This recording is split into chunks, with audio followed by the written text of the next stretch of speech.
Romët në hyrje të bypassit të Shkodrës pranë godinës së ish-gjykatës së apelit kanë shprehur shqetësimin e tyre pasi janë paralajmëruar për shembjen e barakave, me arsyetimin se kjo zonë është pjesë e projektit për rregullimin e hyrjes së qytetit. Ato thonë se paralajmërimi është bërë nga pronari i këtij ambienti, i cili ka sqaruar se kjo është kërkesa e pushtetit vendor, pasi do të fillojnë punimet për zbatimin e projektit të hyrjes së Shkodrës.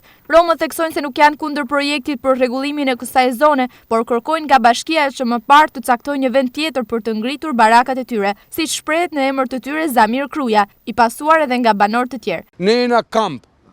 Kampi është me fjalë i romëve.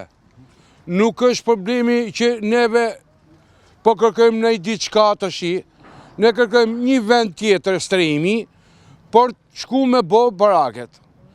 Nuk jena të zot me fjalë.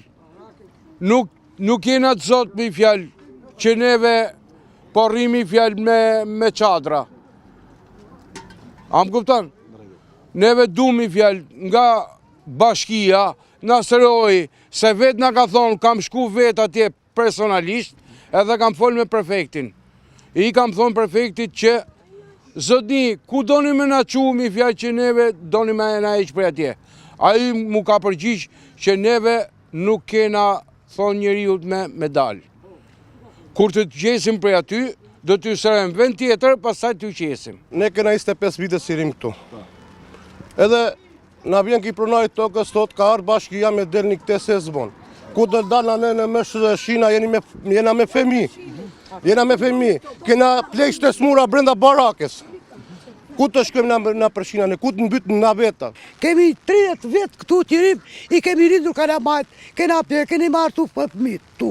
Kalamajt në zbaf, ku të shkoj kalamajt tona këto mitër.